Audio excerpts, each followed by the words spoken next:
استوحش، کیسی وحشت، کیسا خوف، کیسا ڈر،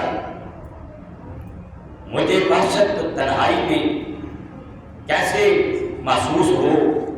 کیوں؟ اس لیے کہ وَهُوَ يَقُولُ أَنَا جَلِيسُ مَنْ ذَكَرَنِي، فرمایا کہ جب بندہ تنہا بیٹھتا ہے اور اللہ کو یاد کرتا ہے تو اللہ اس کے ساتھ ہوتا ہے، اللہ تعالیٰ اس کے ساتھ ہوتا ہے۔ تو میں تنہا نہیں ہوتا۔ تم یہ سمجھتے ہو کہ میں دوستوں کے پاس نہیں بیٹھتا، میں گھر میں اکیلا بیٹھا رہتا ہوں، الگ کمرے میں بیٹھا رہتا ہوں تو مجھے کوئی وحشت محسوس ہوتی ہے۔ وہ فرماتے ہیں کہ تمہاری نظر سے میں تنہا ہوں، لیکن میں اکیلا بیٹھ کر اپنے رب کو یاد کرتا رہتا ہوں، اور جو اللہ رب العالمین کو یاد کرے وہ تنہا نہیں ہوتا، وہ اللہ رب العالمین اس کا جلیس ہوتا ہے، ہم نشین ہوتا ہے۔ اللہ اکبر۔ تو اس انداز سے ان لوگوں کا مقام اعتکاف کی وجہ سے ہو جاتا ہے۔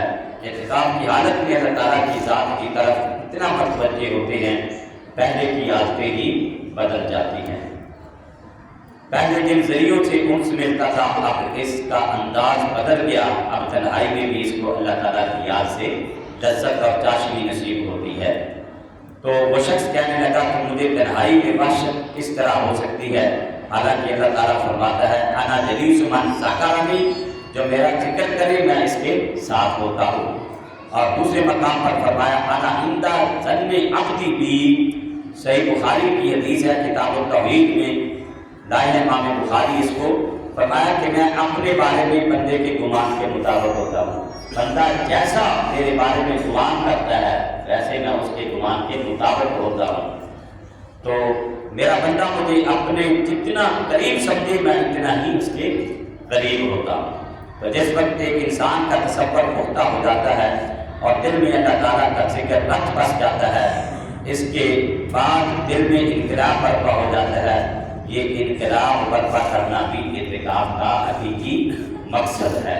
دل کے اندر یہ انقلاب پیدا ہو جانا یہ اعتکاف کا حقیقی مقصد ہے۔ اور اعتکاف کی حقیقی لذت اور چاشنی کیا ہے؟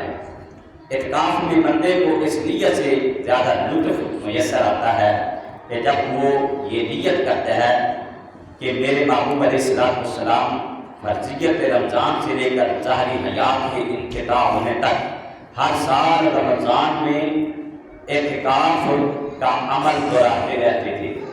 ایک ہوتا ہے کہ صرف کہ میں اعتکاف کرنے جا رہا ہوں مسجد کے اندر، اور ایک یہ دل کے اندر اس کے خیال ہوتا ہے، اس کی سوچ یہ ہوتی ہے، اس کا ذہن یہ ہوتا ہے کہ یہ جو مسجد میں میں اعتکاف کرنے لگا ہوں یہ میرے محبوب علیہ السلام کی سنت ہے۔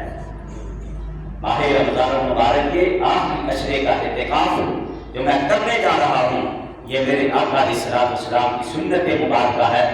اور جب سے روزوں کی فرضیت ہوئی اس وقت سے لے کر تا دم واپسی اللہ کے محبوب علیہ السلام نے ہمیشہ اعتکاف فرمایا، اور زندگی میں ایک دفعہ کسی وجہ سے آپ نہ بیٹھ سکے تو آپ نے ایک اگلے سال 20 دنوں کا اعتکاف فرمایا۔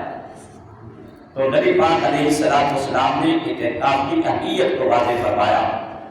اللہ اکبر۔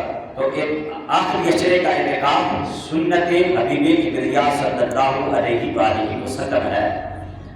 حضرت ام المؤمنین عائشہ صدیقہ رضی اللہ تعالی عنہا فرماتی ہیں ان النبی صلی اللہ علیہ وسلم کانا یعتکف العشر الاواخر من رمضان حتی توفاہ اللہ، یہاں تک کہ آپ کا وصال ہو گیا۔ فرمایا کہ رمضان المبارک کا آخری عشرہ رسول اللہ اعتکاف فرماتے تھے، یہاں تک کہ حتیٰ توفاہ اللہ، یہاں تک کہ آپ کا وصال ہو گیا اور اللہ تعالیٰ نے آپ کو اپنے پاس بلا لیا۔ یعنی رسول اللہ صلی اللہ علیہ وآلہ وسلم ہر سال اعتکاف فرمایا کرتے تھے۔ تو اعتکاف 3 قسم کا ہے۔ کتنے قسم کا ہے؟ 3 قسم کا اعتکاف ہے۔